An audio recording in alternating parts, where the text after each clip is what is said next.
Okay, so thanks everyone for joining. We have a really marvelous session ahead of us. I think you all realize that. I won't give too much of an opening talk so that we can get started with the real thing as soon as possible. So our speaker for today, tonight, or this morning, or this afternoon, wherever you are, doesn't really need a lot of introduction, but I will try to do it as short as possible. Lydia Goehr is a professor of humanities in the Department of Philosophy at Columbia University and a leading scholar in aesthetics and the philosophy of music. She has received numerous honors, including fellowships from Mellon, Getty, and Guggenheim, and has held visiting positions at prestigious institutions. Her book, The Imaginary Museum of Musical Works, is widely regarded as one of the most influential studies on music in recent decades. She has authored numerous articles, as well as the brilliantly titled book, I must say, Red Sea, Red Square, Red Thread, a philosophical detective story. Her research focuses on German aesthetic theory and the intersections of philosophy, music, history, and politics. So without further ado, Lydia, the stage is yours. Okay, thank you very much. Can you hear me clearly? Yeah, that's good. Thank you, Barak, for the invitation to speak to you. Thank you very much to my commentators. Normally, I wouldn't read my paper. I would go off into a kind of improvisation. But since I have commentators, I have to read. And so I apologize for reading. It's much more fun to talk freely. I just want to say that you probably have heard of Columbia University, and it's in the press almost every day around the world. And when I called my sister who lives in Gadara the other day, and she asked me how I was, and I said I'm exhausted from all the politics. We're fighting a total war on the campus. She said, "Welcome to my world. I live like this. I've lived like this for the last 40 years. I don't feel sorry for you." But I feel sorry for me because I'm totally exhausted. But I've been in political meetings all day long, and there seems no end of it. So I feel for you in the way that you also have to live. So today I've put most of my text onto the PowerPoint so that you can share it and read it as I go along. And again, apologies for reading. So here we go. Let me see if I can make this work for you. Okay. Two well-known articles ask whether a given philosophical method rests on a mistake. The first from 1912 is titled, "Does Moral Philosophy Rest on a Mistake?" And the second from 1958 is titled, "Does Traditional Aesthetics Rest on a Mistake?" The mistake is said to rest with the pursuit of an undoubtable starting point for philosophical query, given a traditional philosophical problem. The first essay addresses the conflict between duty and desire. The second, the undesirability of fixing the definition of art through necessary and sufficient conditions. Today, I'm going to take up the matter of method by drawing on many ways of resting on a mistake. The method of most concern to me is that of analysis, logical analysis, music analysis, and psychoanalysis. I add to the mistake the error, and then to complete my triad, the accident.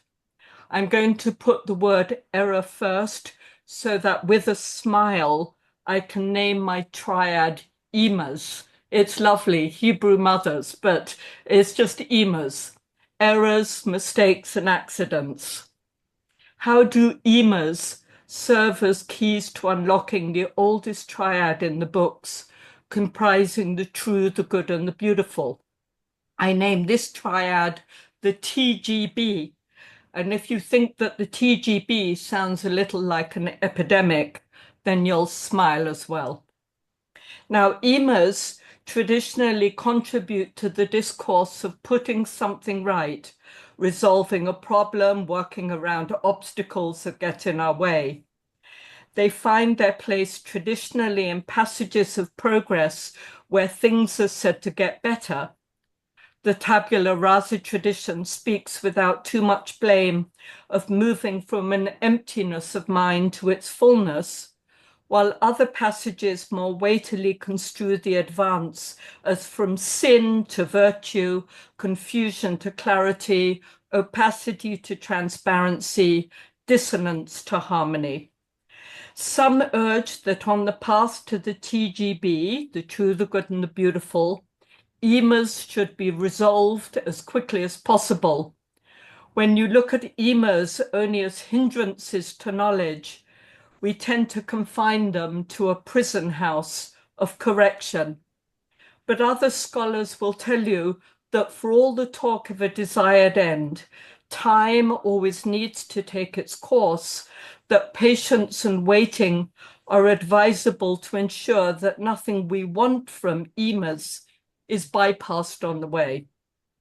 Now, with thoughts of patience and waiting, we get a different spin on the idea of resting on a mistake. One sense of resting allows something to rest on something else as secondary, while another sense carries the idea of a disability as when we lean on a walking stick. Then there's the resting that calls up the posture of the person who lies on the sofa, the Socratic symposiast who takes pleasure in contemplating the world all around while locating the mistakes of those who circle around him like buzzing bees. Then comes the pause button that, when pressed, stops us in our tracks to release us momentarily from the drive of time's persistent course. In so many ways of resting, we come to notice the little things that when in a hurry we overlook, unexpected reroutings of thought or desire, or all those little Freudian slips of the tongue that might give something hidden away. And then, of course, there's a Shakespearean rest that's said to be silent, as when we reach a limit on our expression, or when we find in the silence of a picture that it speaks 1,000 words. And then there's a sense of resting that emerges when wholes, like musical symphonies, are divided into their discrete parts. Pauses or intervals in a musical concert are much larger than the tiniest rests we take when in a performance we breathe to feel the resonances between notes. Rests in musical notation are like commas and colons in sentences.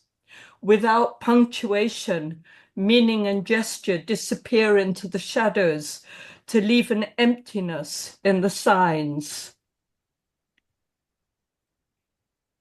Now, if you've ever asked yourself why a rest in a musical score is actually called a rest, then you will know about the 13th century treatises for the practicing musician on the measure of all measures, where sounding notes preceded omitted notes, as possession was said to precede privation. Rests of different species were then given different signs, following what the first rhetoricians laid down as the grammar of rhythm and ratio, duration and metric division. Early music notation is helpful further in reminding us of the once used term accidental for the ornaments, embellishments and modulations permitted over the figured bass.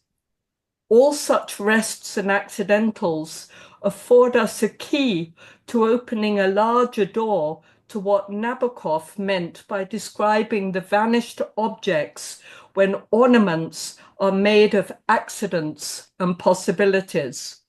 So good are Nabokov's words that they serve as an epigraph for my entire talk.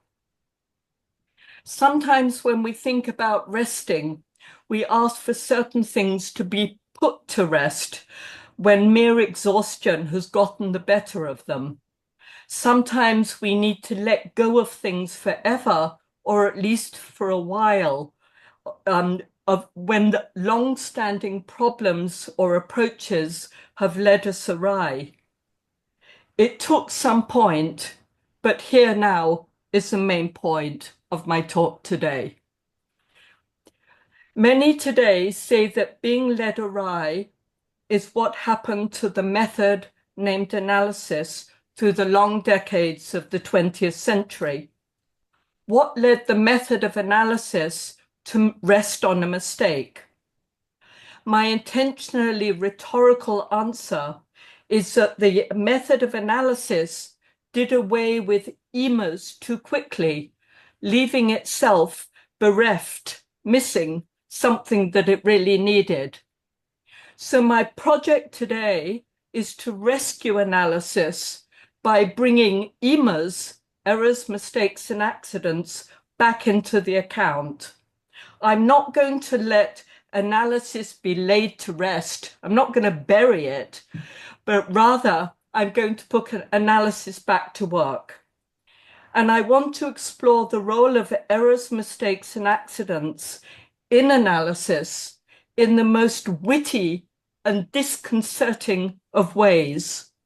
We always say that there's no rest for the wicked, but I want to say there's no rest for the witty, or rather that there's every kind of rest for the witty. This is really hard for someone listening to this as English as a second language. I apologize. It's all wit on words, but it'll get a bit clearer, I hope.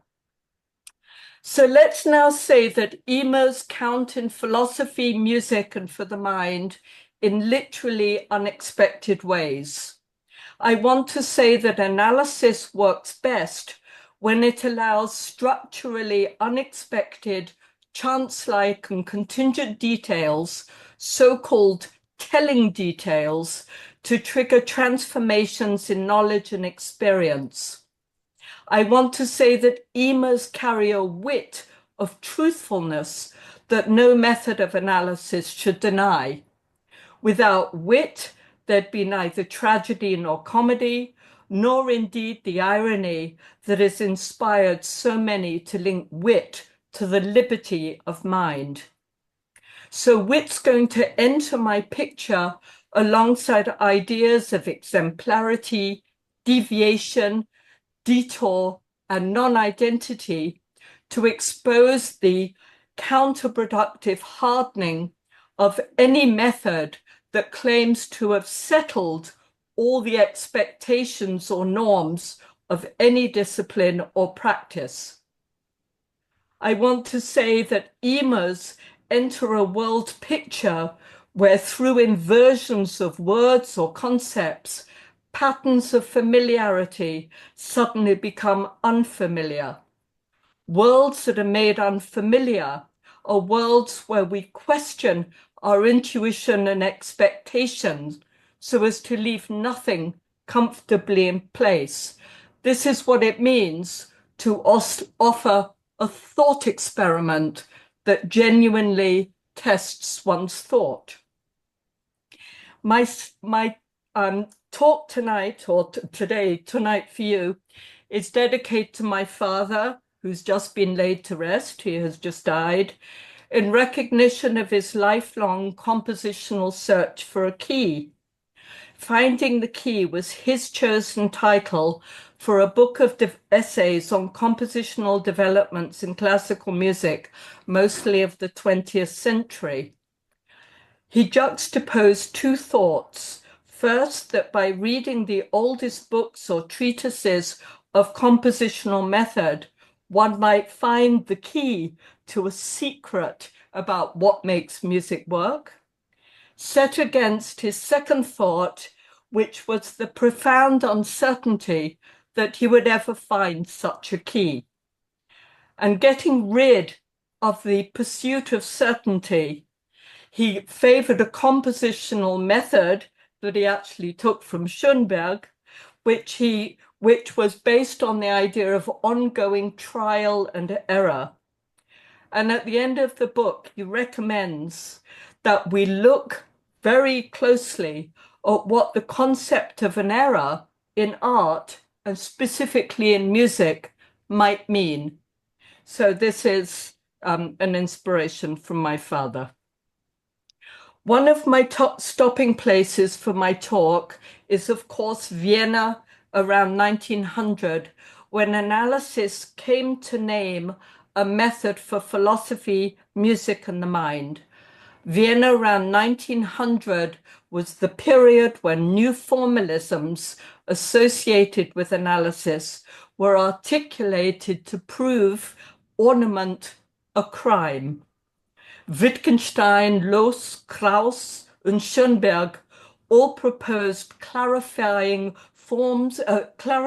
operations for forms of life, Lebensformen, for art and thought, tainted, as they put, by different forms of excess, superfluousness, fatigue, and corruption. And then we also had Freud constructing his witty sofa of analysis, and all the members of the so-called Vienna Circle constructing what became called their armchairs of analyticity. To focus on crime in and outside the home, in the bookshelves and on the streets, was for the Viennese to reinforce the kind of detective work that is needed for what I think is the best kind of analysis, when one pursues a detail that a criminal wants to hide, but which a detective wants to expose. The new furniture in Vienna wasn't altogether new in producing both its laughter and its tears. It was certainly inspired by the once Socratic sofa that had tried to break down deceptions of the kind of self-promotion we see in politicians first and artists second, when they claim to know everything to which they're not entitled to know. Of late, I've been writing a lot about the wit of what I call furniture art, and very often under the condition of exile, so I can track how thought and methods of analysis get transported from one place to another. We know that from Vienna, many of the joints of the new furniture for analysis spread across lands and seas to produce what in the 20th century became a war between the so-called analytic and continental traditions. And that war impacted every discipline, including musicology. And in naming so many pursuits analysis, we want to ask, did they all start in the same place in Vienna or end in the same place? And I don't want to assume that all analysis begins and ends in the same way, but I do want to say that in warfare, as we know very well, dogmatic assertions of differences often actually conceal shared anxieties. So I'm pursuing today an analysis that gives space and even a reward to the kinds of errors and mistakes, emas, that are not simply to be discarded as waste. From the greatest wits in our history, people who analyze jokes, Witz in German, waste became the prime material for rescuing all the many discarded persons and things. When you go down to the bottoms of things, to what we call the dregs, we find that things are put into the trash can to discard them. But this is an upside down, what we call topsy-turvy way of also promoting other kinds of things to be put into a divine space where they can be protected.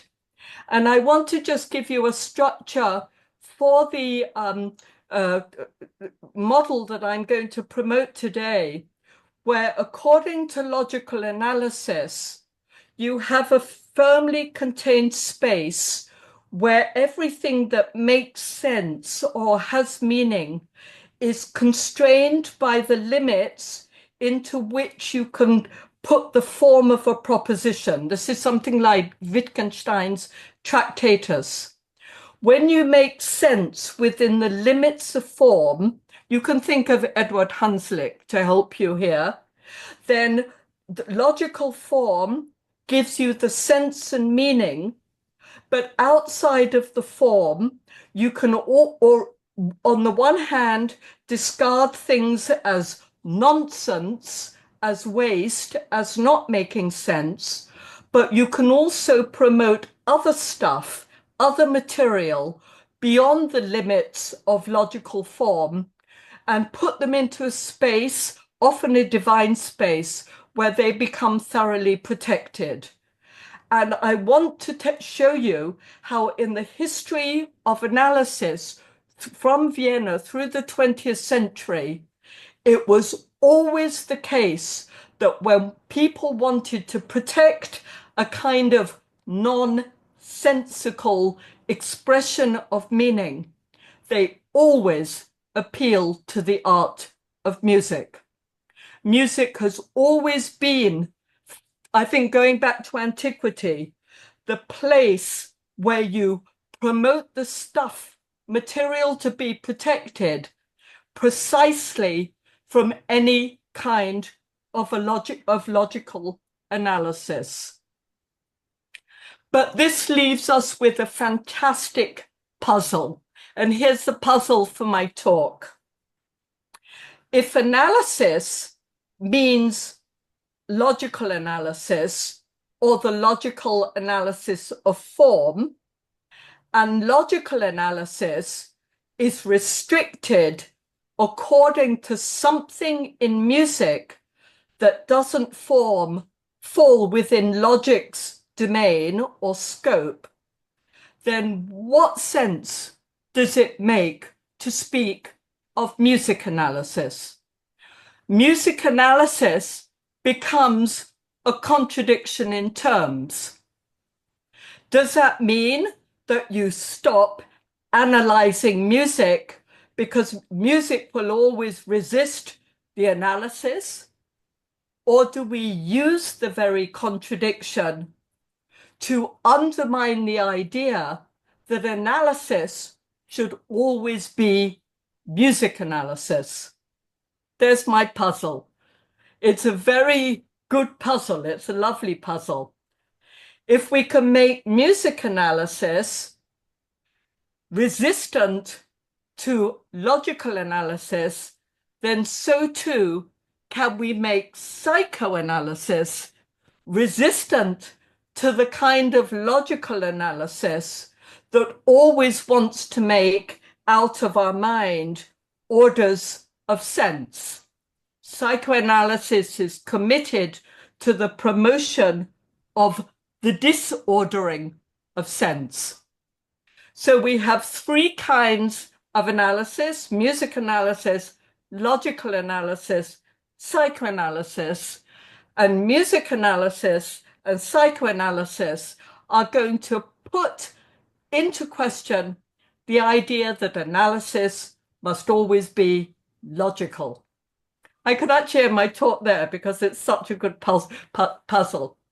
My own philosophy of music has always taken music as a critical model for testing the limits of what philosophy can and can't do. This means I've always taken the history and practice of music seriously as resistant to the philosophical theorizing of music.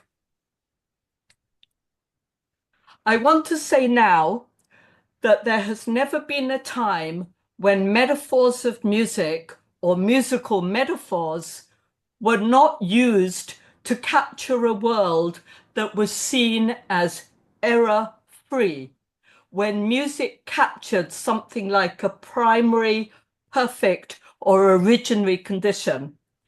I just have a little Kabbalistic mention of the tikkun, but Ruth can explain that to you. I'm just guessing there. But I wanted to tell you about a book called The Elements of Universal Erudition from 1770, when a marvelous method of analysis was proposed for working through the grammar of propositions with an eye to retrieving the once universal harmony. There's your musical metaphor, the universal harmony of the cosmos. And in this analysis, some errors were just branded as idiotisms, but other errors were taken seriously as the way to move forward to a new harmony for the world, given what had once been the harmony of the original condition. And so too in the Great Harmonia of 1851, musical terms were used to raise analysis to its great heights in a very interesting way now, because it was said that in any philosophical procedure, you always begin with an analysis, you break everything down to its atomistic parts, after which you are obligated to produce a synthetical philosophy, a synthesis, in order to get back, quote, to the harmonial source of all intuition and honesty. So musical metaphors are used to be the primary condition and the final condition of all harmony.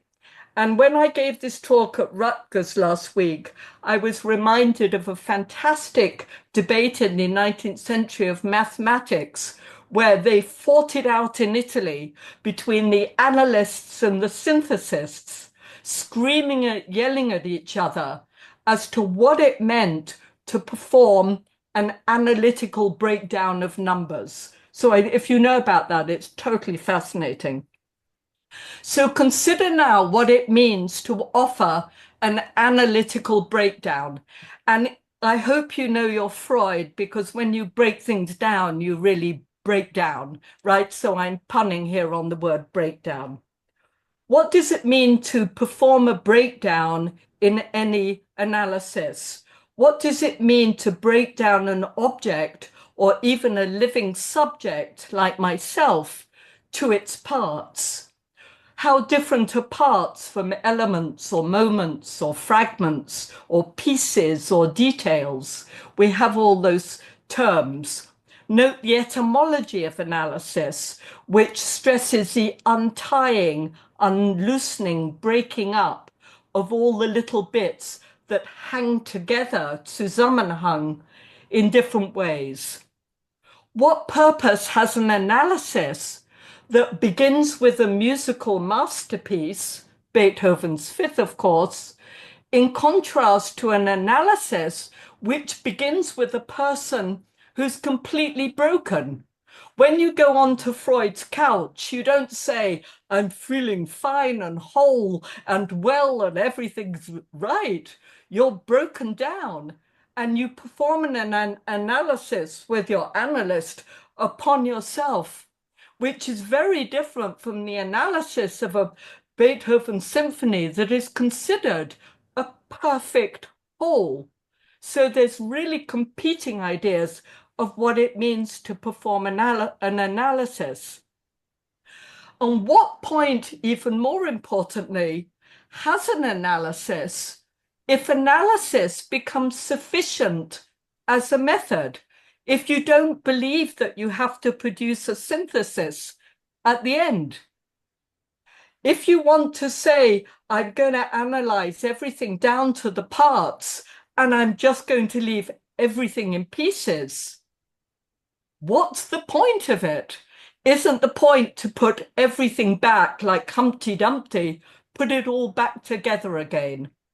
And in 1851, our theorist of analysis told us that if you perform an analysis and you leave everything broken in mere antagonisms, you have contradicted the very purpose of philosophy.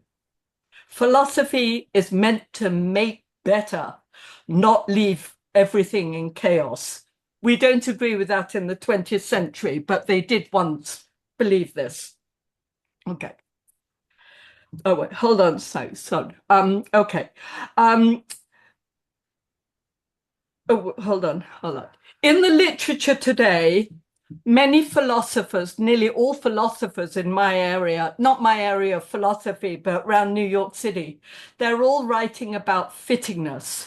Everything is about fittingness to norms, fittingness to standards, what suits, what goes, what makes, what should be allowed. We're living in a period of normative theory.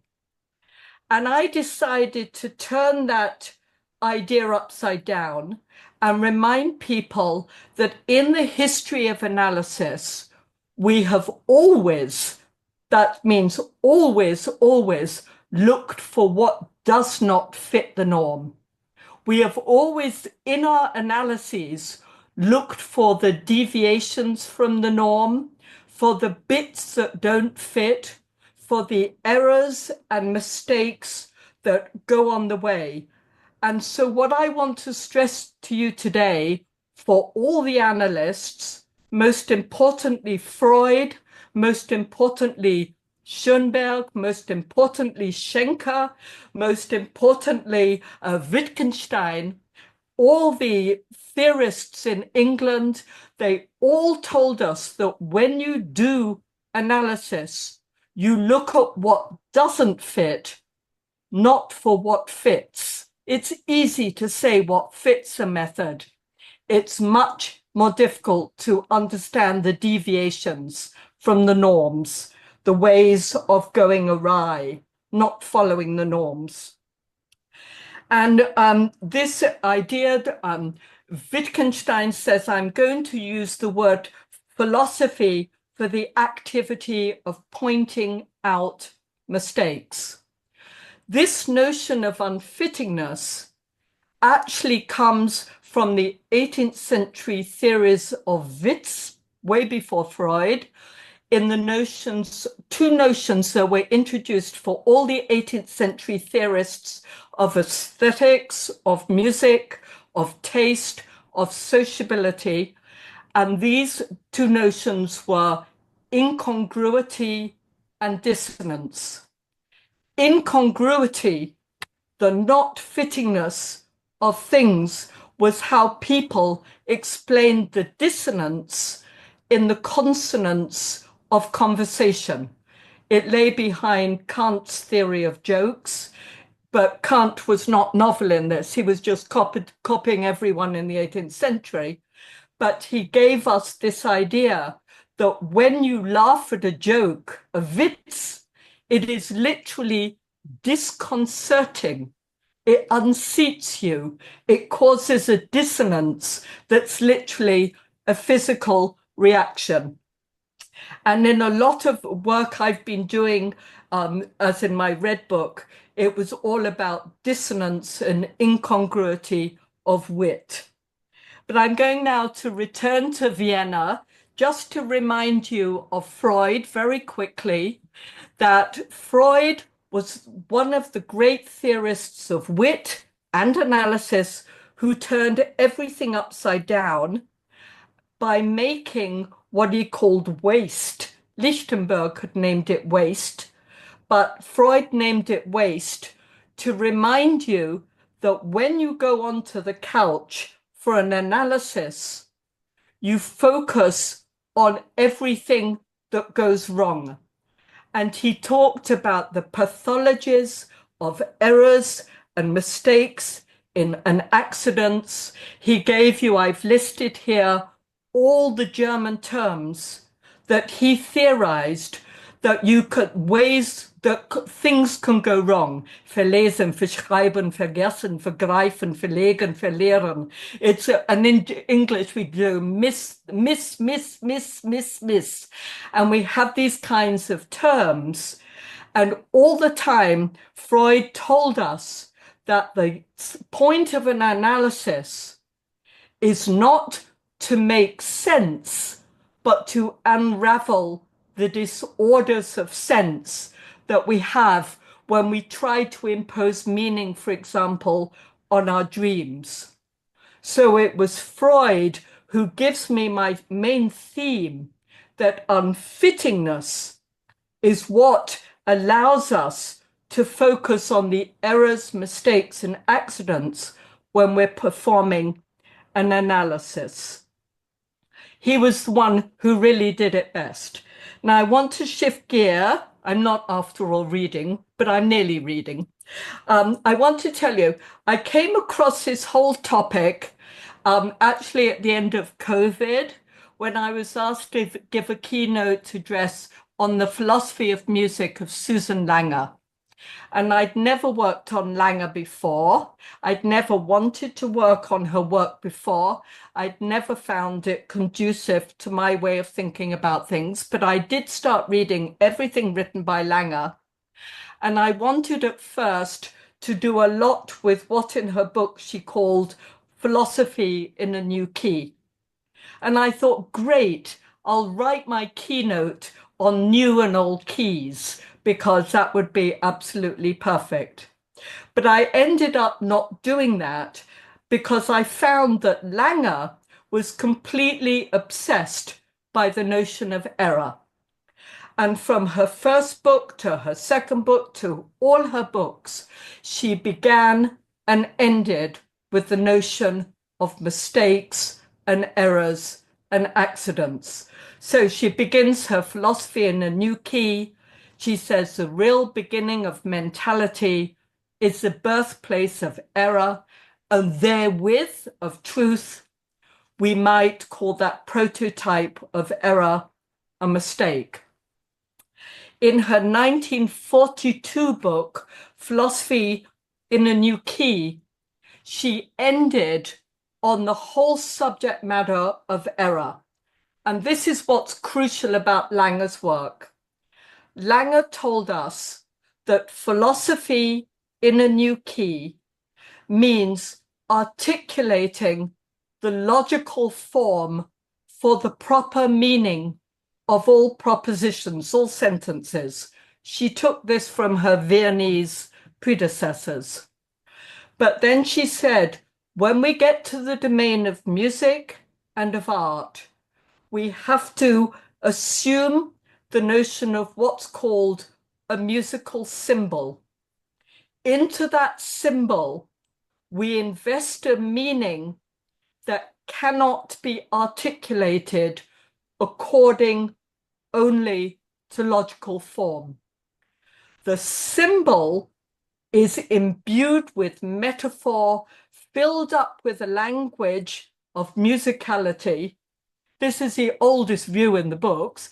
A symbol is invested with an aesthetic meaning, a non-logical meaning, a non-empirical meaning, which clues us in not to the history, she said, of reason, but irrationality.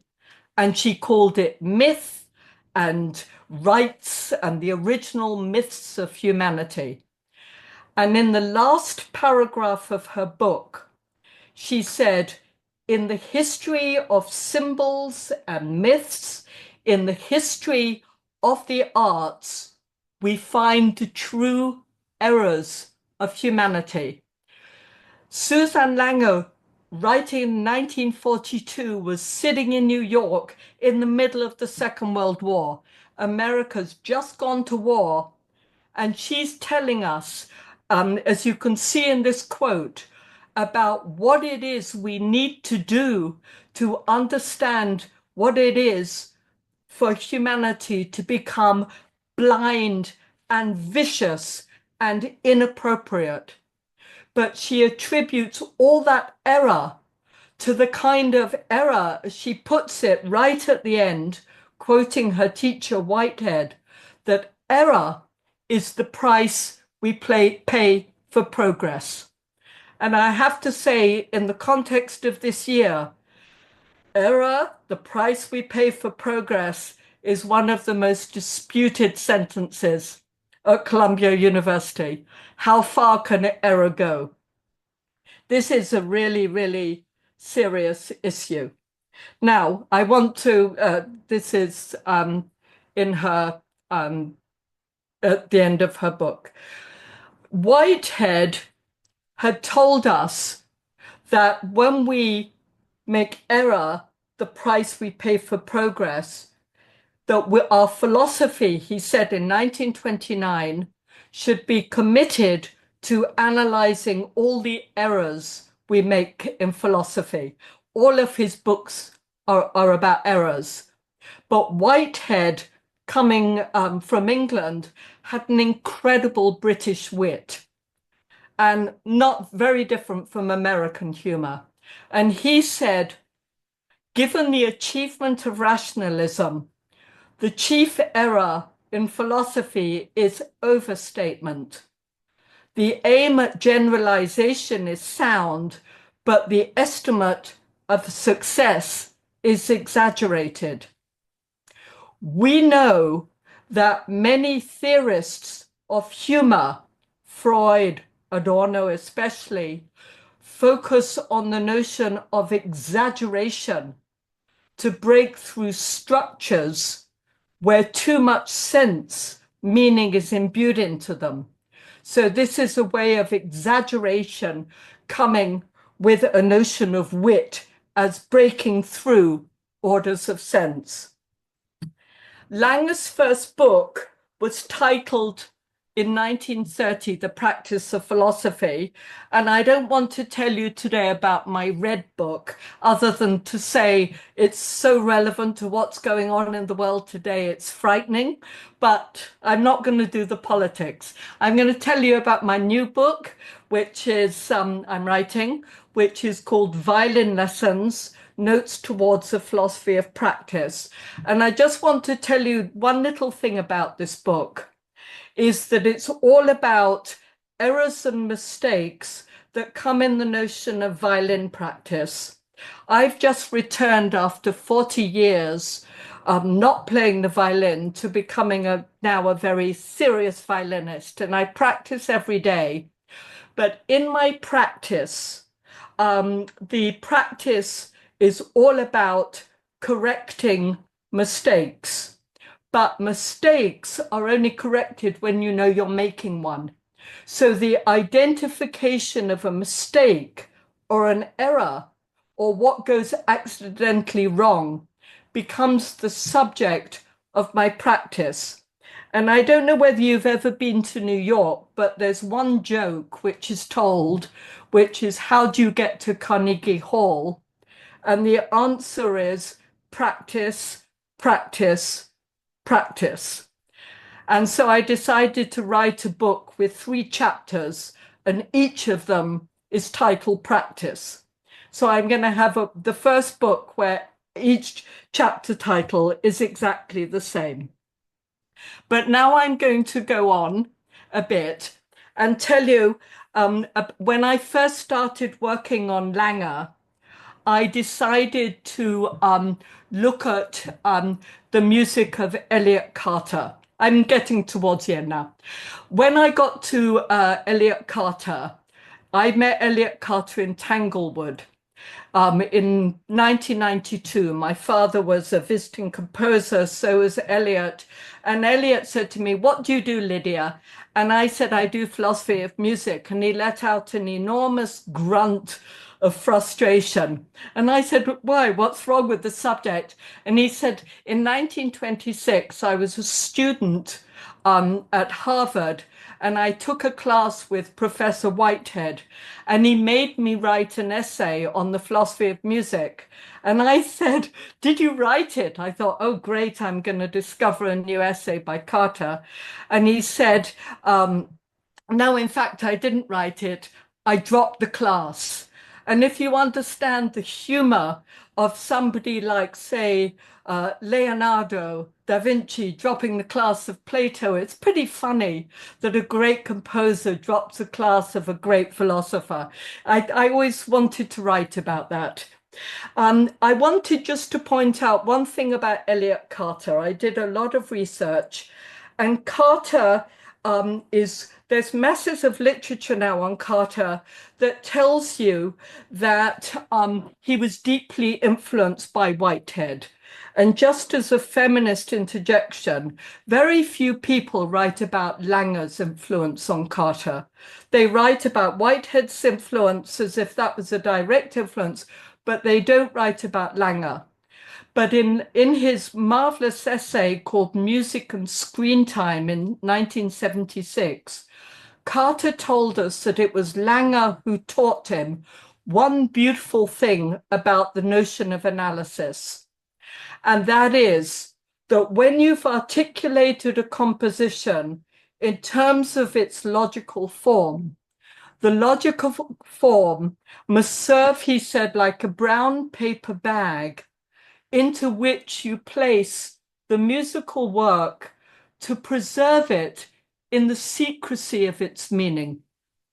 You allow the music to be secretly protected by the brown paper bag.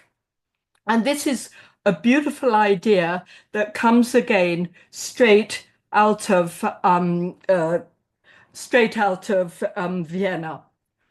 I have too much now to say. I want to actually draw this to a conclusion, but I want to just articulate a point for you, which you probably know quite well already. If you read Adorno on analysis, or you read Schoenberg on analysis, or you read Schenker on analysis, there are two major claims made about the kind of analysis that they're supporting.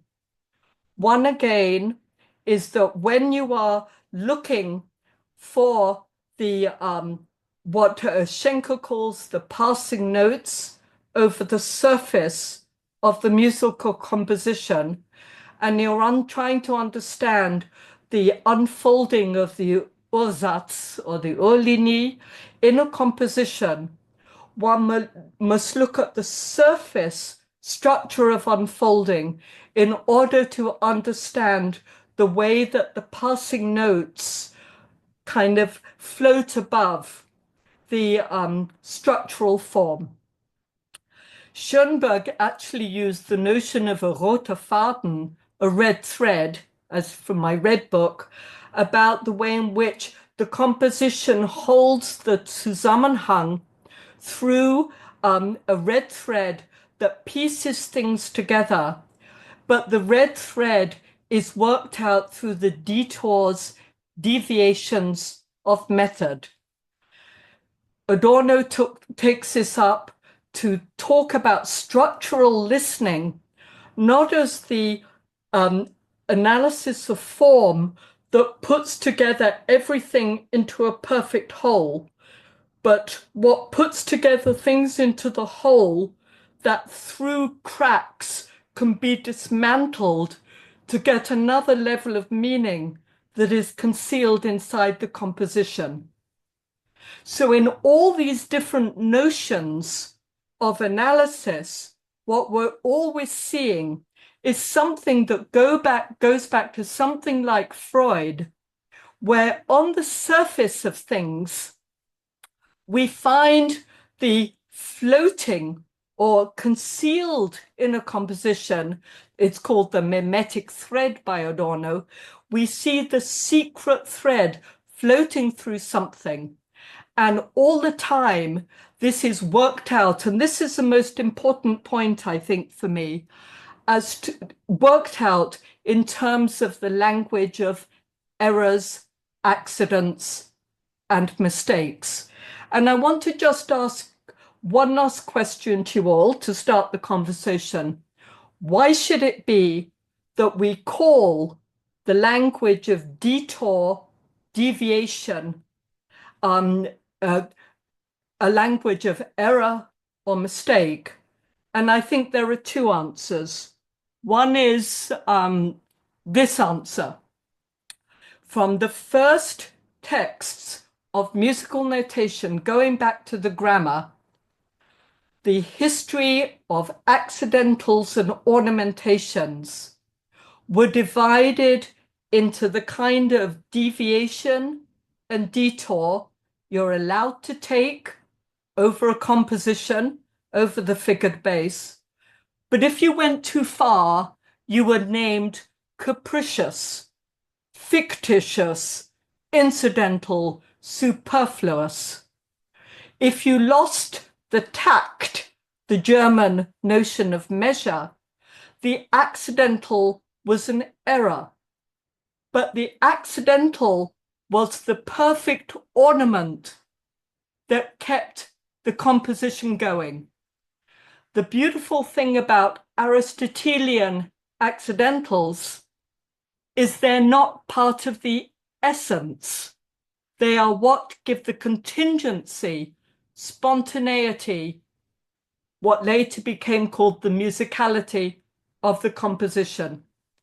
My second answer to the question, why do we use the word of errors, mistakes, and accidents? And my answer is this: because errancy, the word errancy or error, going back to the early biblical notions, produced a waywardness of thought. The errants were the exiled people who, footless, without shoes, told stories when they were sent into exile. They were called erroneous errants. And the errants became the ones who weren't accepted, often the Jews, as we know. And that notion of mistakes and accidents and errors finds its history in the what we call now vagrancy, what Schoenberg called the vagrant chords. So we have a theological history behind this notion of analysis that always takes emas, my Hebrew mothers, seriously. Thank you.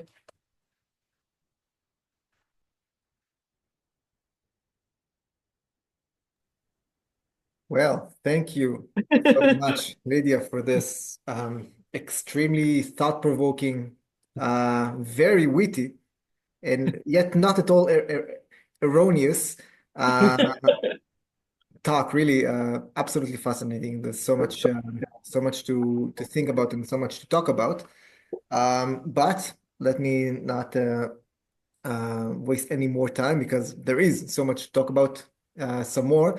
And I would like to present our first respondent, who is also not really, don't really need an introduction, but I will introduce her anyway. So Ruth HaCohen is the Arthur Rubinstein Professor Emerita of Musicology at the Hebrew University of Jerusalem. She authored award-winning books and articles that explores the ways whereby artistic languages at large, and musical ones in particular, shape imaginative worlds that shape and reflect cultural, religious, and political contexts.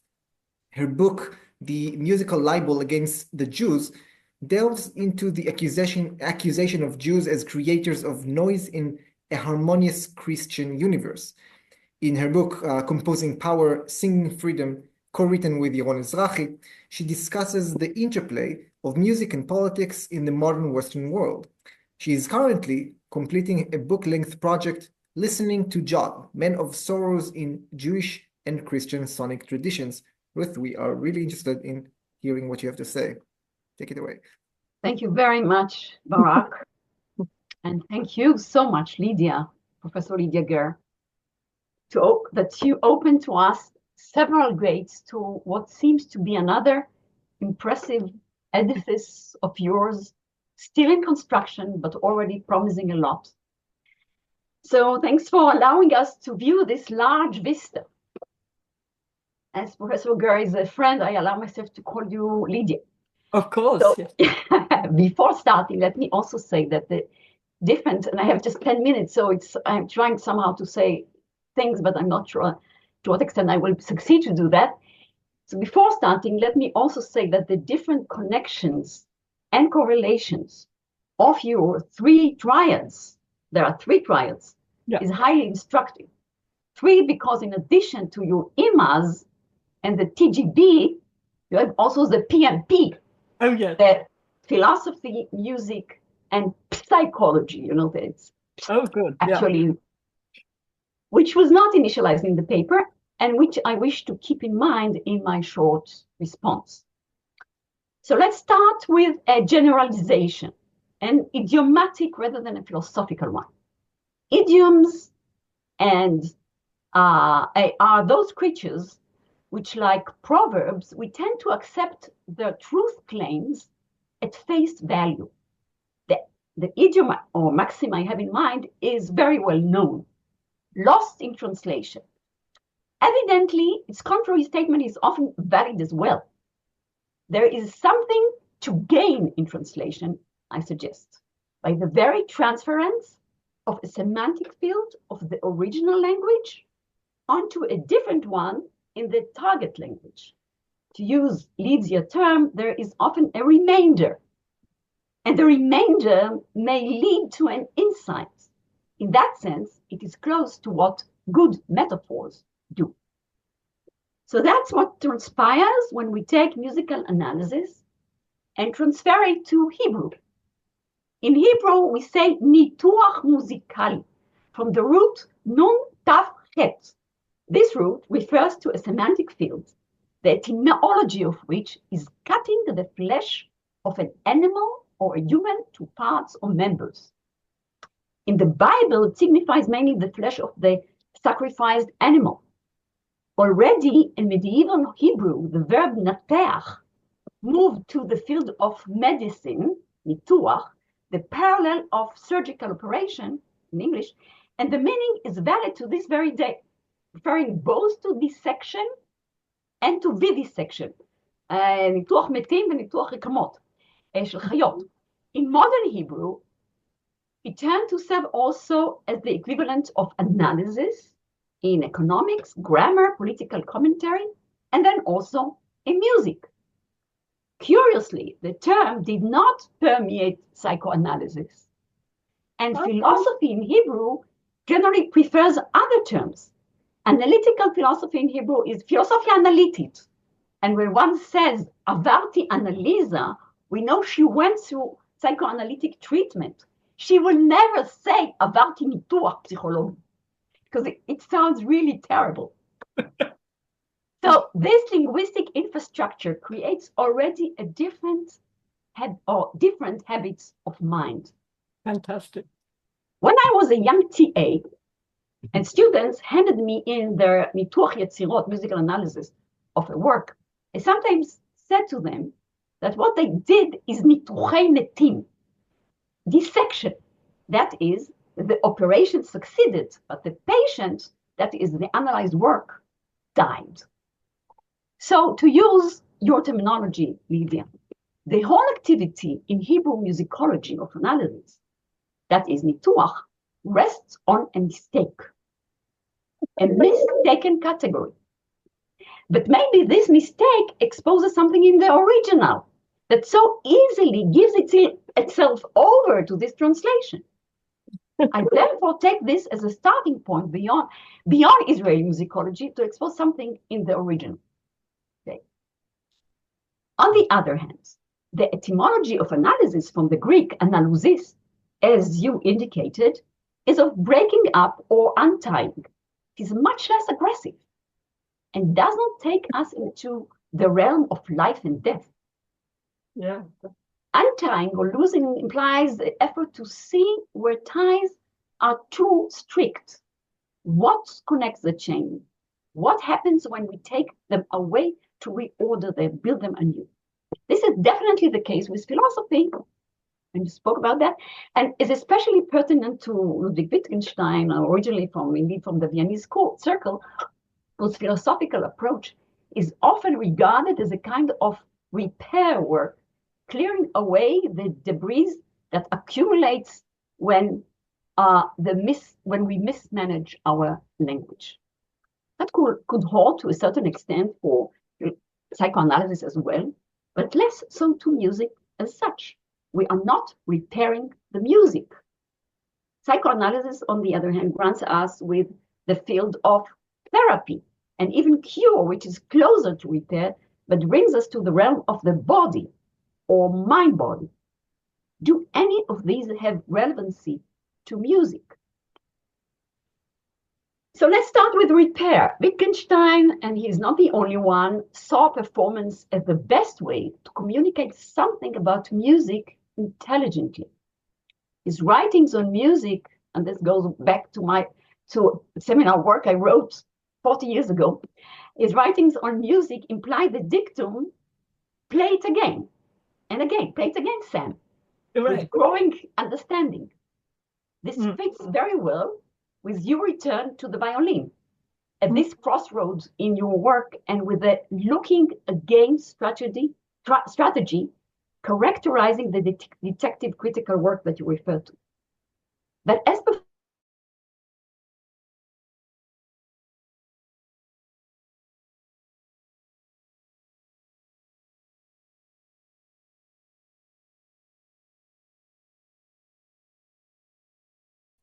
as Langer famously put it. Now we have to think to what extent, when we are analyzing the work, we're really trying to help us understand how time becomes audible. I'm not sure that we are doing it. And this, as you, Lydia, have implied through Goodman, is more than what meets the eyes in the score. The score just gives us the conditions of identity from which every performance brings the dead letters back into life. Dead letters, by the way, is a kind of anti-Semitic way to speak about the Jewish law. Yeah. Performance, good performance, assumes so much competence, sensing so many inexplicable connections, dynamics, foregrounding, backgrounding, nuances of touch and tone on very fine scales. However, we are not too good in verbalizing them in a way that becomes robust knowledge. There are philosophical reasons to this limitation. In short, as succession of impressions, or as we called it, sense formation without predication, there is no way to simply paraphrase what we hear. So how would performance contribute to our analytic engagement? Here comes the cure, the therapy, borrowed in this discussion from psychoanalysis. Freud, after all, was a doctor. Philosophy, when well done, aims also to cure our language, our minds. The music analysis or even music appreciation also after that, because we are speaking not about music itself. You know, both philosophy and psychoanalysis are something which are related to certain phenomena. So music analysis is also something related to a phenomenon.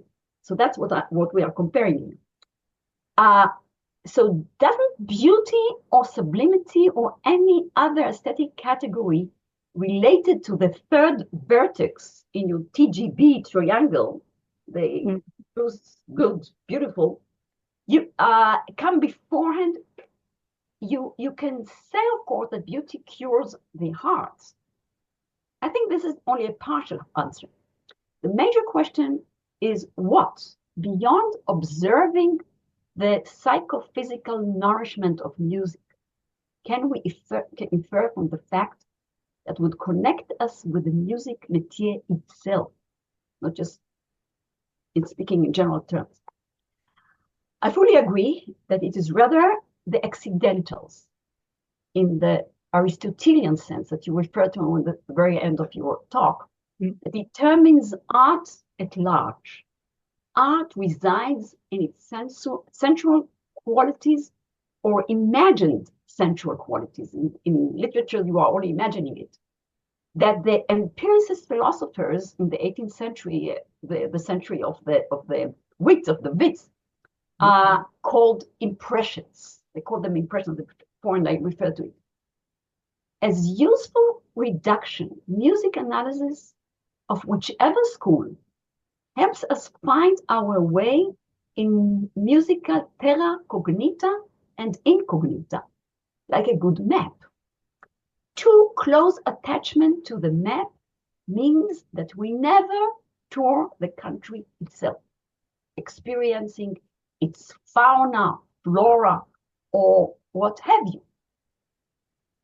As Alexander Baumgarten, considered the father of modern aesthetics, taught us, art is affiliated with that realm he called the lower cognitive faculty.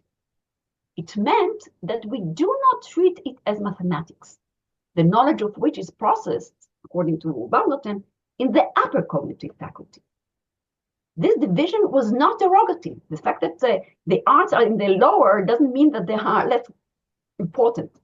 The arts flourish, that was the main point, in the plethora of its perceptual details, of its fullness. What does this mean in terms of method, pedagogy, experience?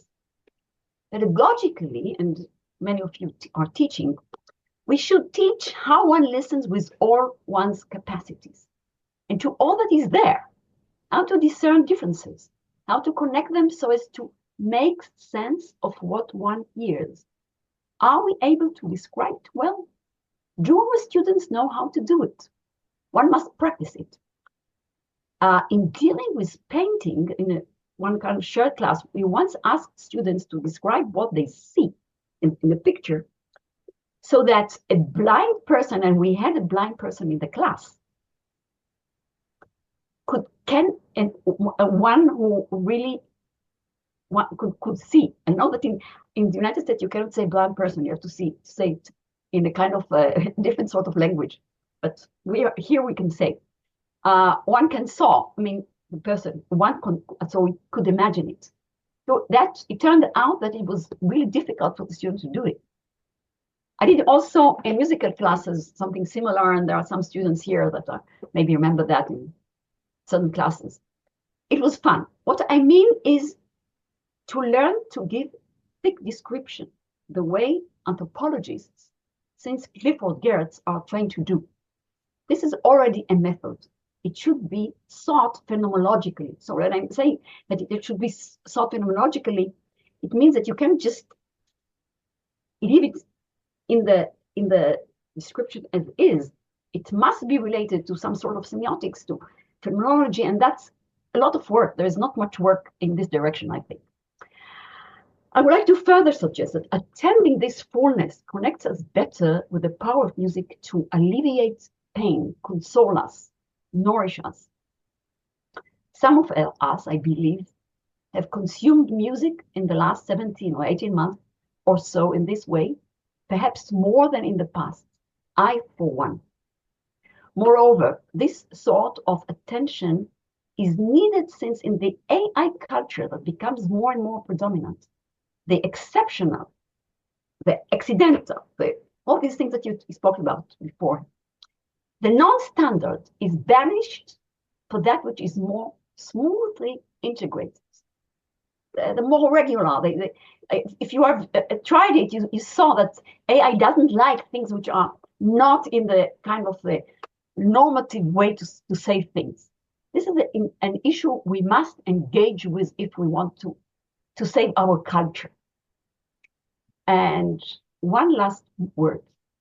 If without music, life is error, ohne Musik wäre das Leben ein Irrtum, as Nietzsche aphoristically wrote with a bit of a tongue-in-cheek, it is also an error to live with music without letting it be beyond examples or even exemplars of the best possible music theory. Thank you. Thank you. Fantastic. Thank you so much, Ruth. It was really fascinating. Lydia, I want to ask you, would you like to respond to Ruth first or hear Meishar's talk? I think maybe to hear Meishar first. All right, perfect. Yeah. So, Meishar, let me just introduce you. So Meishar Landsman is a PhD candidate at Bar-Ilan University. He holds a BA in philosophy from the Open University and an MA in interpretation and culture from Bar-Ilan University. His recently approved research proposal, supervised by Dr. Dan Deutsch and Dr. Dror Inon, explores the phenomenology of the body in the 19th century piano etude genre. Beyond his academic work, he studied for 8 years in a yeshiva and is a father of 2, the youngest of whom was born last Thursday. So mazel tov for that. Let's hear what you have to say, Meishar.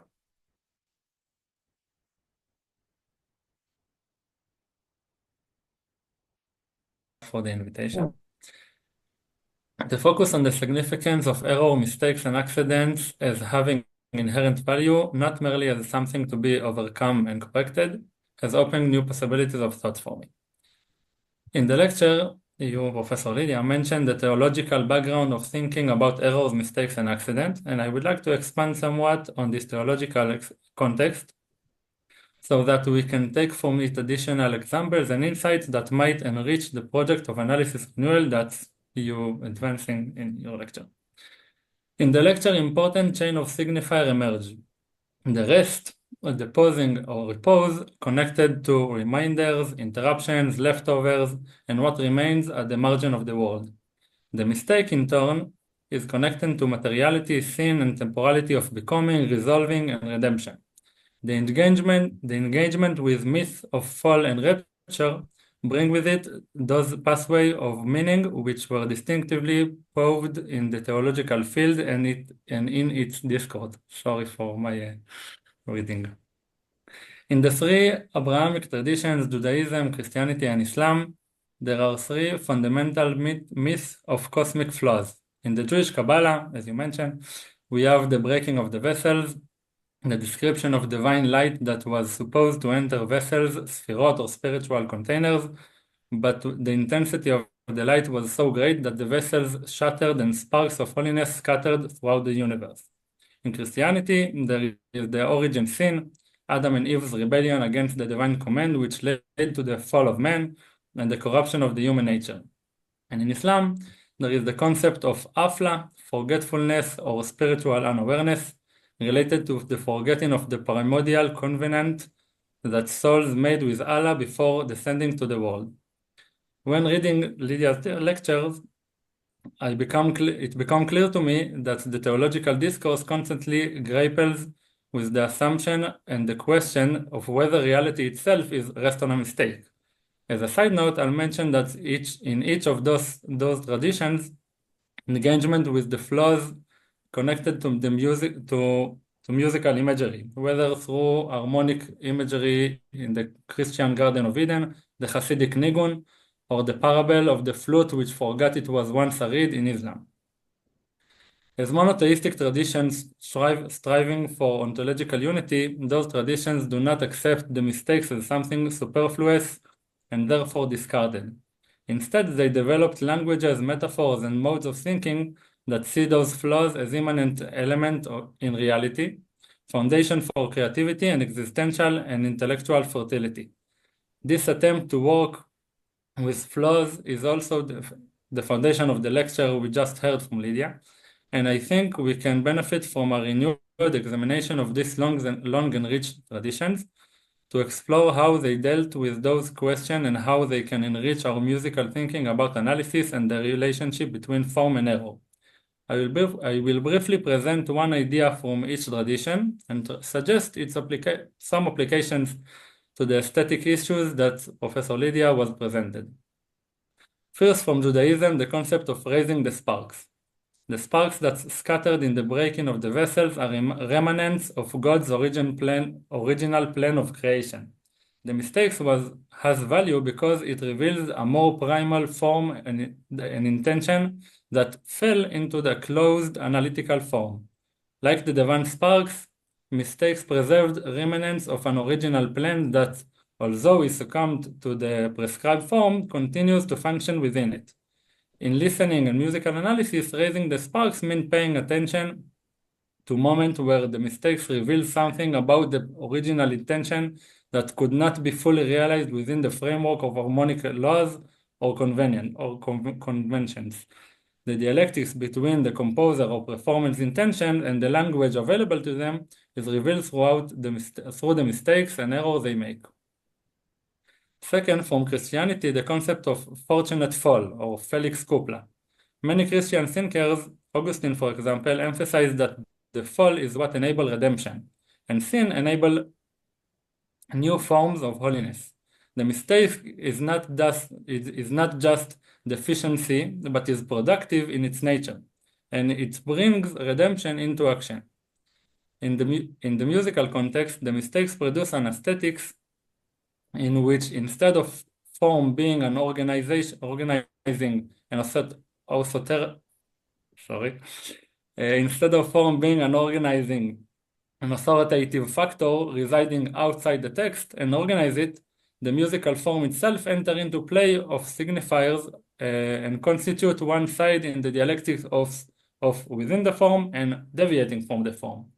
In this way, the mistakes is an subversive factor that initiate a new game in which analysis itself is swept into the aesthetics play of the work. Third, from the Islam, Ibn al-Arabi's concept of hidden treasure. God was a hidden treasure who desired to be known and therefore create the world. It is God's concealment that creates the believer's search. Without the concealment, the world will be a part of the divine, and God's presence would have no meaning for humans. Now it is the products of their search.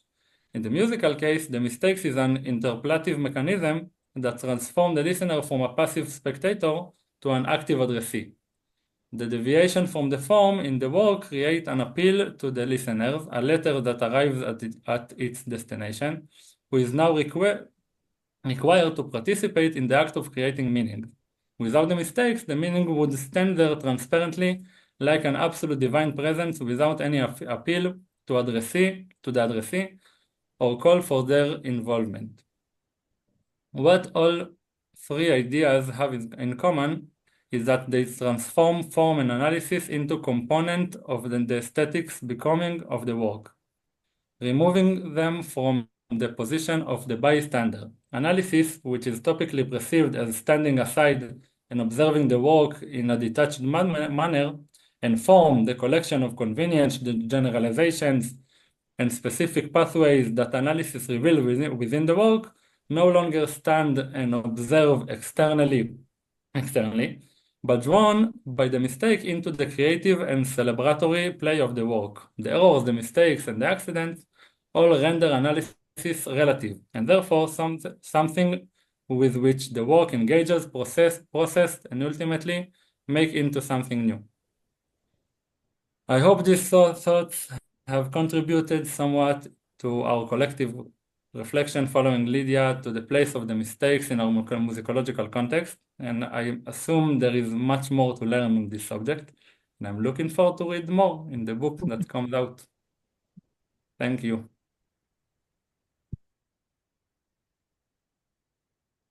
All right, let me interrupt as less as possible. Lydia, go ahead if you have any thoughts in response for these responses. Well, first of all, the responses were fantastic, and I think both of you should write my book for me. It's wonderful. So thank you so much to you both. Just a couple of things to kind of connect thoughts. The violent notion of surgical cutting is totally fabulous. I mean, this whole lost and gain in translation, fabulous. I just wanted to remind you, as you well know, that when Walter Benjamin is looking at the new modern development of film, he claims that the film can't be constituted as a traditional work of art precisely because the camera becomes like the surgeon. It cuts into the reality so much. So Benjamin, and no surprise, is picks up on that notion of a kind of, and Meishar, you also captured that at the sense of, there's one sense of standing aside when one appreciates a work of art or of music, when one respects it at a distance. It's the kind of thing that one can't cut into. And yet the analysis has to go inside as a kind of re-performative process of listening or performing, but one doesn't go in it with a knife that cuts it to pieces.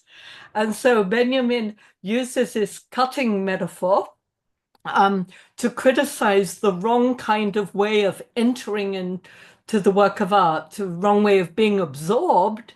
But on the other hand, when we get inside a work of art as an analyst, how do we then respect its musical form? So not to disrespect its secret. It is so theological through and through, all of this. But both of you have captured something beautifully by that. I just want to remind you, Ruth, of what you know already so well, that it was Goethe who picked up on the knife unter dem Messer, of the way in which philosophy suffered from having too sharp an edge and cutting into things without respect. So the knife, it's not always a Jewish violence. It turns into Hegelian violence and the violence of modern philosophy. And this bringing things under the knife is also bound up with the notion of the crime. Goethe talks about this as the collecting of dead bodies to cut them up, which of course in Jewish law is, problematic. So this whole thing of anatomy, the anatomical sciences, becomes a major theme of what it means for to enter an artwork without committing a crime. So how does detective work and the criminal? So we've got lots of beautiful themes coming out there. A second theme I thought was fantastic is, both of you mentioned it again. Ruth, you put it in terms of this idea of going for a walk and taking a map. And when one follows the map too closely, one doesn't look. When I was in Tel Aviv with my father, he said to me, Lydia, when you walk around the city, you're always with your face to the ground, looking where you're going. So I looked up at the sky and fell down a hole and was in a wheelchair for 6 weeks. I said, that's why I look at the ground. So anyway, but when you use a map, there's the idea that you always follow a path that's already laid out for you. And then I don't like to quote him, but Heidegger, I prefer Benjamin on the Umwege, on the routes that are not mapped out. And it's all that relationship between mapping and unmapping, cartography. So we have medical metaphors, we have cartography. The other thing I wanted to just mention, one thing that I've been working on music cures and music boxes. There's a very good play by George Bernard Shaw. It's a terrible play, but it's a very good example called The Music Cure, which is two people on a bench playing four-hand piano, trying to work through a psychoanalytic depressive episode. It's pretty bad, but that notion of the music cure. You have Israeli Kamel Raz. She's a friend of Yoel. She's been working beautifully on musical madness and curing. So that's kind of the direction of her work recently. Just one other thing, one point though. When we think about PPM, philosophy, psychology, music, you perfectly pointed out where they come apart, where they don't fit together as method. But my point was rather to show that surprisingly, coming out of Vienna, they do share something in common, namely this obsession with emas, and that moreover, that one discipline can help us to understand the limits of another discipline. So music and philosophy have always been pitted against each other. But when you do music, you understand philosophy better and vice versa.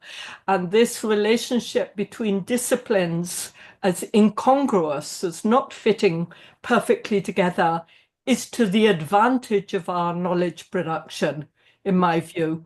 So I would just say that I was trying to stress that incongruity. But all of the theological comments that Meishar that were wonderful, and I've written them down, and perfect. Thank you so much. All right. Thank you for a really fascinating discussion, but it's still not over, even though it's quite well, it's not that late. In Israel, it's only 9:30 p.m. That's fine. Do anyone has a question? I actually before the questions, I think Efrat wanted to make one quick comment. Go ahead, Efrat. Yes, thank you very much, Barak, and thank you, Lydia and Ruth and Meishar. This has really been very enjoyable and witty, Lydia. I really appreciate that. I'm entering this discussion from Cambridge, and every day when I enter the Pendlebury Library, your father's portrait is standing there. And also, one of the first things that I spoke to with a faculty member here, Professor Castelvecchi, was about your father. So that's a sort of regards sending to you. And as Ruth and Yoel are probably going to anticipate, my dissertation discusses French symbolism. And when you discussed Langer and her idea of the symbol, it really brought to mind the fact that she was writing 60 years later. And during the 1880s, there was an atmosphere in France about how there was going to be a reaction against pragmatism, realism, positivism. And it started with the literary world, and then it transferred into the fine arts and never really quite reached music. But everyone was they aspired to reach the level of music. And please correct me if I'm wrong, I was sensing from the way you presented these ideas that Langer was looking upon the symbol in perhaps a negative way. Maybe I misunderstood. Okay. No, on the contrary, she was completely in favor of the symbol. She was certainly she knew about the movement of symbolism, but she had taken it more from people like Cassirer and people in Germany, a lot of people who then came to America. But she wanted, her symbol is very close to the notion of a gestalt. More linked with irrationality also, right? Not so much that it's linked with irrationality, but that it's more than a rational whole. It's the Das Meer in German. Or the notion of Gestalt from Ehrenfels and so on, the psychology of the late 19th century that had an enormous influence coming into America around 1900. And she had her education in the 1920s. And she very much thought that you just had to capture the sense of the way in which a whole can be more than the sum of its parts. And it's so easy to say until you ask exactly what is das Meer? What is the more that goes in? And from Kant onwards, it's always the aesthetic or the musical. It's the thing that is more than the empirical, the logical sum of this and so on. And so it's that quality more than the French tradition of painting. But in the tradition of symbolism in poetry and painting, and I've written about this too, all of them are using musical metaphors to explain what makes a symbol Yes, exactly. within the canvas or within the poem. Right. And all the arts aspire to the condition of music. I wrote an essay on this to ask exactly what is the condition of music. And if all the arts are aspiring to the condition of music, does music aspire to the condition of music? And can music fail to aspire, reach a condition of music? And that's just to play on this notion of what the condition of music is. But the symbolist origin is, I think, less important than the Gestalt psychology tradition for Langer. But she loved the symbol, the symbols everywhere. May I just add something? Efrat is here, and this is also, since we have congratulated Meishar beforehand, it's an opportunity now for Efrat, since she has just received a doctor, a PhD. So Efrat, congratulations. And for Yoel, who was the doctor father. Yeah. I would just like to wish all doctor fathers to have such such advisees that make life so easy and such a pleasure. So congratulations. And congratulations to Meishar too, and this opportunity. Thank you, Lydia, for a fascinating talk, and thank you, Ruth and Meishar, for brilliant responses. Anyone else has any questions or thoughts or comments or critiques? Esther, go ahead. Right. Well, first of all, thanks. I add my thanks to everybody. It's just, your talk is just overwhelming for me. I'm not a philosopher by training, and I did find it just fantastic the way you presented the idea of the imas. But I have a question which is very much lower than the level that was discussed until now. And that first, how can we define or identify an error at all, given that we are moving between the fields of rationality and irrationality? By the way, how can we talk at all in words about irrationality? And then adding to that, going back to the concept of wits, of the wit, we have this idea of you exaggerate and then you're moving into an area of incongruity and then to the wit, right? And then if it goes too far, we know that X, Y, and Z. So not only that we deviate from something that is actually not defined, knowing then now we are in the area of error or deviation, or if you like, creativity. And then we go into the too much, too far, which is in fact cannot be defined. And it is identified only on the basis of intuition, which again, we are moving into the area of the undescribable verbally. So we have a huge difficulty here when we are talking about a very dirty word now, analysis. And that's far from being a lower question. It's a fabulous question. But I'll give you an answer which I think will help you. It won't solve it for you, but it will help. And it's something I mentioned in my talk, but I didn't mention in the lecture I gave today to you. In the 18th century, David Hume wrote an essay called The Standard of Taste.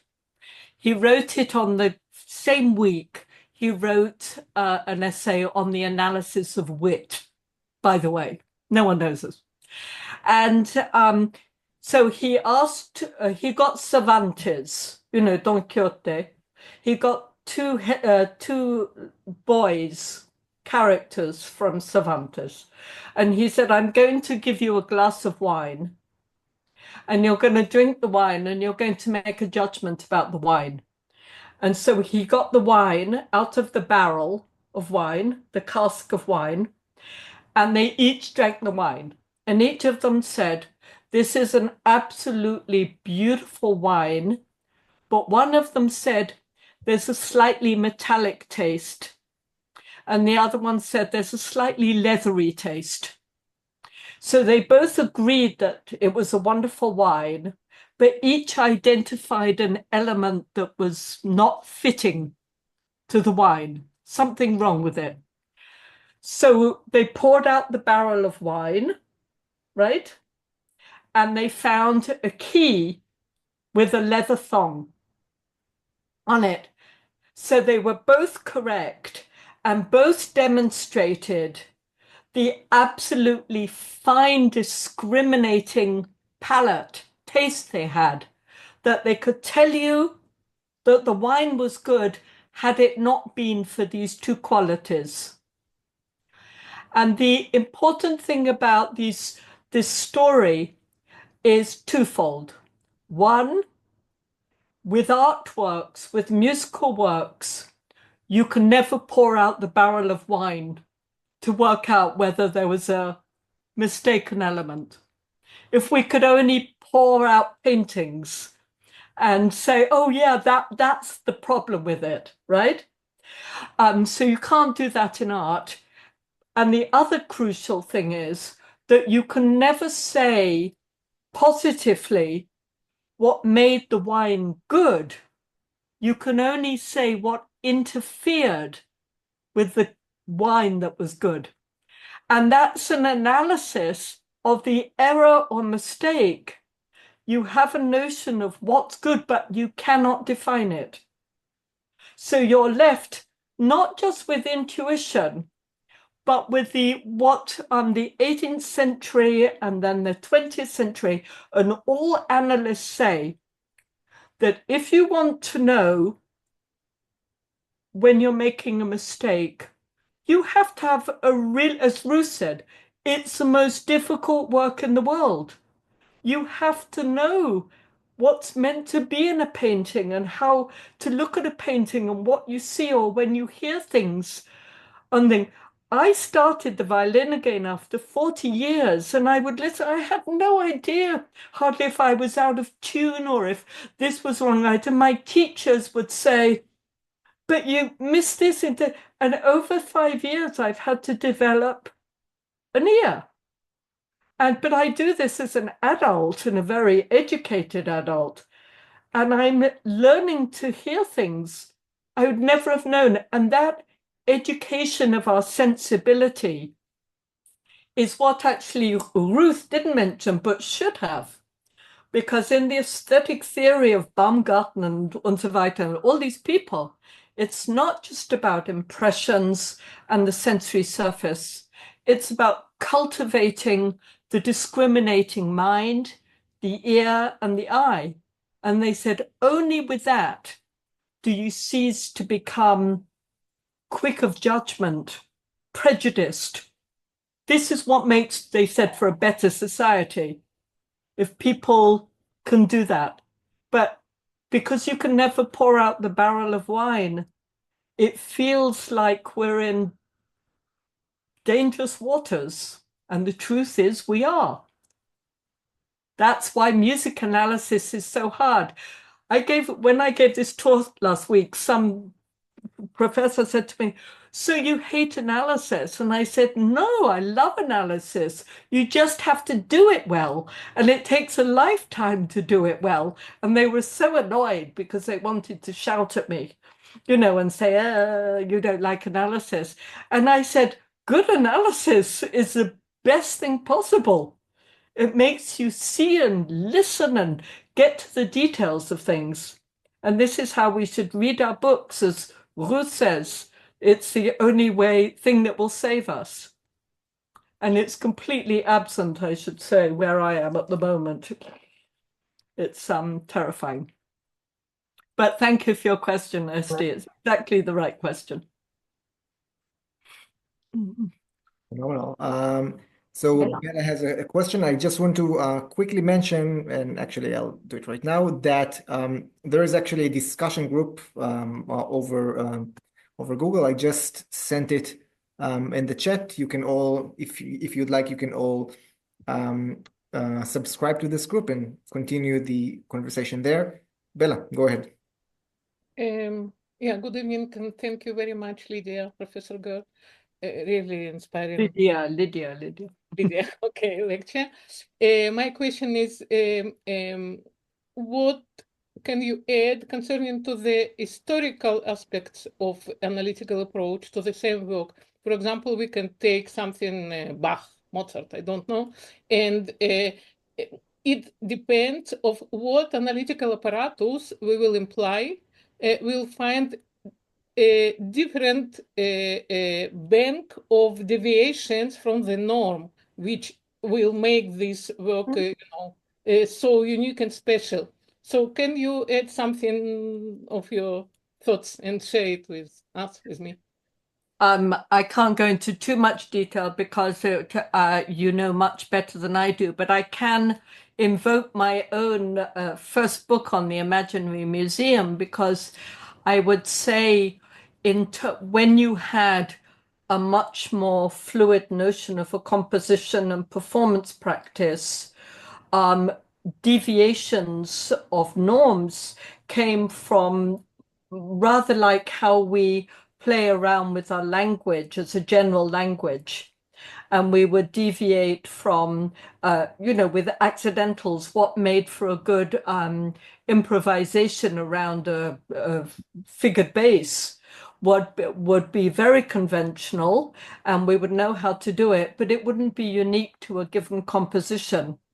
And by the time you're getting to Beethoven, where accidentals are notated and written out, you're getting less freedom on the surface, and then a new kind of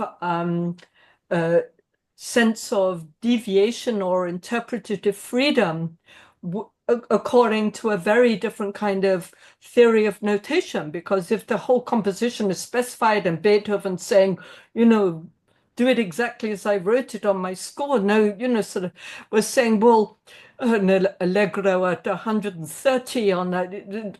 I mean, I play everything at andante because I can't play. So I make an excuse that allegro could go really slowly, but we say it's within a spectrum. And what does it mean for Beethoven to sound fast? And these become new interpretative questions because we have a very different relationship to the notation of a composition, and it's unique to the composition now. There are still conventions for performance. So I'd say that the history of accidentals becoming non-accidental but essential in terms of its notation in the score is a fascinating development in the history, and plays, I think, well to my the view I was putting forward today. But it's but with Bach as well, I mean, because these were exercises, and what, if you do a Kreutzer exercise and you get a piece of Bach and it says you can play with 68 different bow techniques and work on different rhythms and change it and alter it, you see that it's kind of a different relationship to the language. And the one important thing is that there's no single way for things to be mistakes and things to be errors and to be accidentals. And maybe one last point, which is really crucial, which is if we say that emas are the kinds of things that are crucial to our analysis, then you may say, well, stop calling them emas. Stop calling them errors and mistakes. You can call them accidents because of accidentals, but then you want to say, well, if you lose that language of errors and mistakes, you're going to lose something. Ruth's point about you're going to lose something idiomatic. There's something nice about talking about deviations and detours and exaggerations. We use these words to render more fluid, to get out of our cages. into which our words put us so often. An analysis certainly put people in a cage. And so I think this language should be retained. May I add a point here? Yes. It's something that I just read about 2 weeks ago. And I thought perhaps to put it to introduce it in my response, but then I thought it's too kind of very kind of initial thing.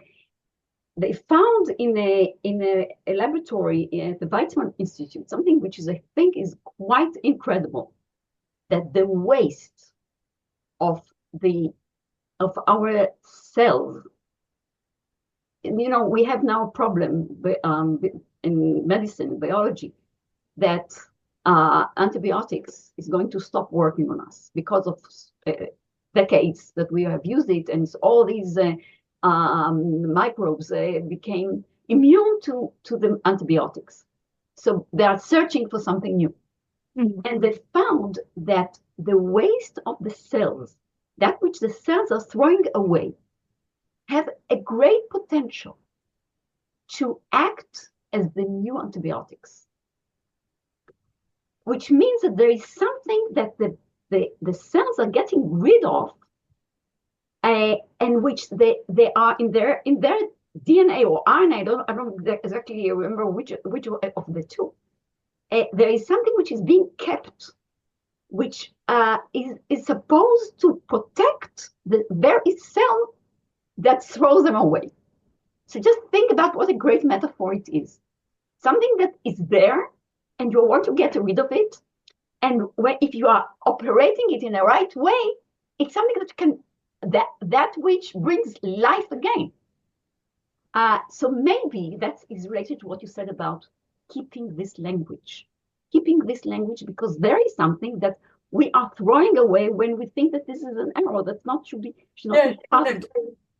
But if we are wise enough to understand what we have thrown away, that could help us in enlarging the system, in thinking of new vital ways to put really life in those. I'm going back to the first metaphor of the dead body that we killed when we analyzed the work too much.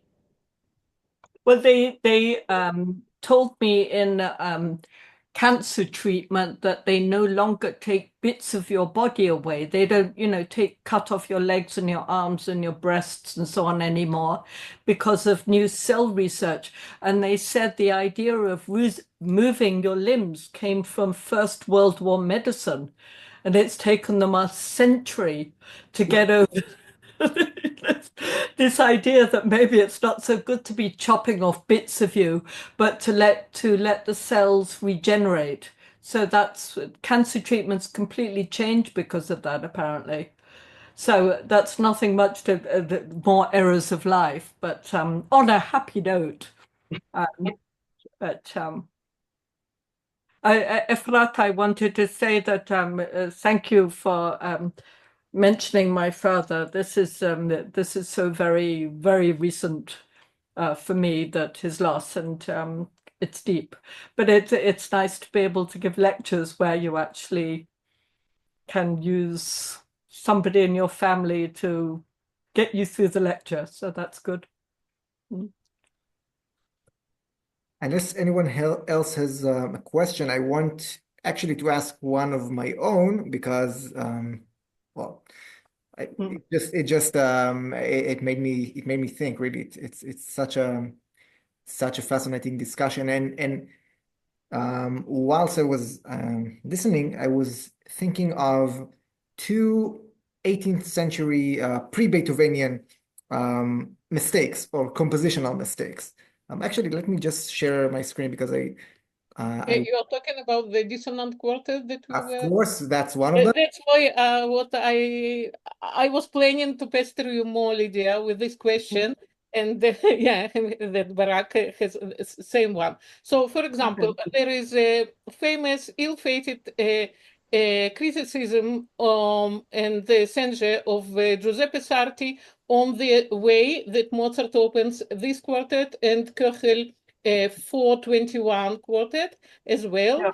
And yeah, so it was a criticism, but Weber, for example, approves the way that Mozart is writing it. And then we can trace it up to the 200th anniversary of Mozart's birth, and we see that everyone just adore from the procedure that we can see here. So what was considered a deviation and some detour from the common practice now is considered this celestial inspiration came from somewhere, Yes, but I read a whole lot of material on Richard Strauss and Schoenberg about people and Stravinsky, people identifying mistakes in their scores and questioning what kind of mistakes they were. Were the kind of mistakes you corrected?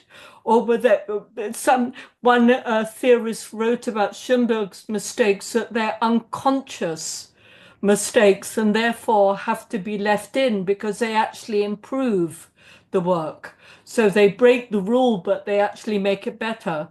So there's lots and lots about what we do when we find errors in notation. Absolutely. Yeah. Actually, that's exactly the other piece another piece I was thinking about, and I thought of a different sense of a mistake, because this piece here, the Bach Violin Sonata. Oh yeah, I know that one. Oh. Yeah. So actually, there is what people believe, and me included, to be a genuine mistake.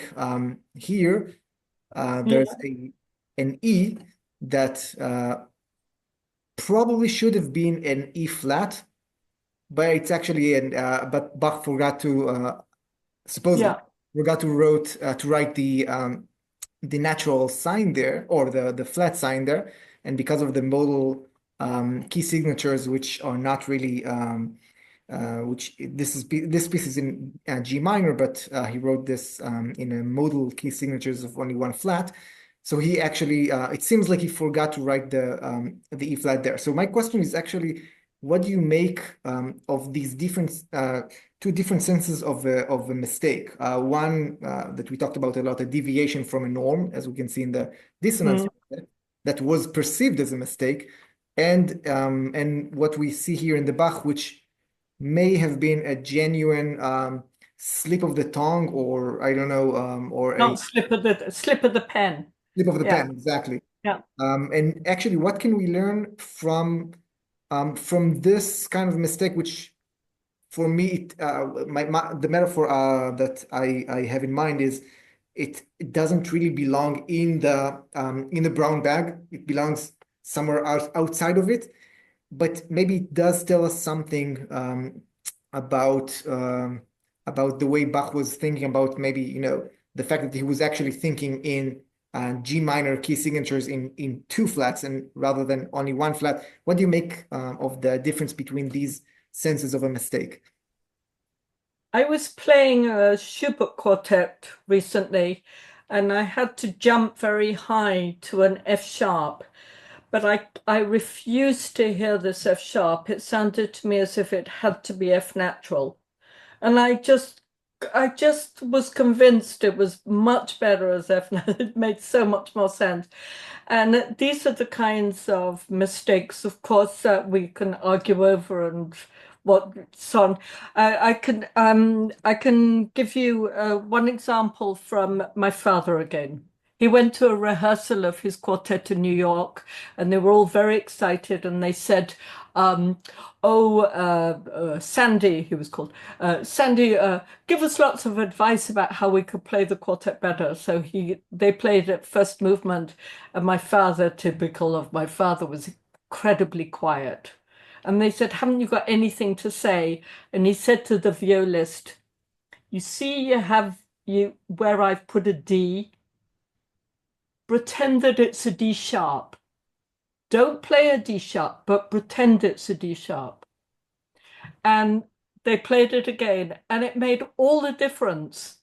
But it was a D that had to sound like a D sharp. And I said to Dad, well, why didn't you just write a D sharp in the score? And he said, because Alban Berg had this notion that he got from Schoenberg. You see this in the Polish quartet of the Schoenberg quartet, of approximate pitches, where pitches have all this resonance in between notation, right? The D and D sharp, there's a world between D and D sharp. And sometimes you have to play D, but know it's tending already to D sharp. And so there are all kinds of these subtleties, and this is what these great musicians could do. I can't do this stuff, but I try to do it with my writing. And here's one thing that I tried to do in my red book. My red book was all, my very red book was all about borrowed material, a borrowed joke about a painting. And what I was interested in was the way in which writers borrowed material from predecessors, but they always made a little error in their quotation. And I didn't say, oh, there was a mistake, they didn't quote properly. I said, what do we make of this slight error? You could see what they wanted to do for themselves. They wanted to make the story go this way. And it can be more or less subtle. They slightly change a name. They slightly change a quote. And famous idioms in Ruth's terms that get translated in so many ways and assume new meanings. And this is what makes for the enormous creativity of our literary culture that's all about borrowing. It's not about the kinds of mistakes that we say, oh, correct it. Can you imagine making everybody quote everybody exactly? How boring the history. And in the 18th century, they used to say there's good plagiarism, where you copy with genius, and there's bad plagiarism, where you do it badly. And it's the same with analysis. You could do it really well and do it really badly. So I don't have an answer to your E flat in Bach. You decide. You want to play an E flat, you make it an E flat. And see how much it disturbs the ear, because we're so used to the mistake, right? And that itself is interesting. Yeah, absolutely. Well, it's actually exactly 10 p.m. I think I need to let you lot go to bed and me go and have a cocktail. probably we can have a cocktail as well. So No, I would just love to thank Ruth, thank Meishar for brilliant responses, and of course You too. Thank you so much. Yeah. for Pleasure. an absolutely fascinating talk, and absolutely that provoked such a great discussion. And let us all go to drink our cocktails, each in our part of the world. Thank you so much, and we'll see you next time. Okay. Thank you. Thank you so much, Lydia. Bye. And Meishar as well. Thank you It was a too. great pleasure, and all the people who contributed to the discussion, and of course Barak. Thank you, Barak. Yeah. Bye-bye. Bye bye.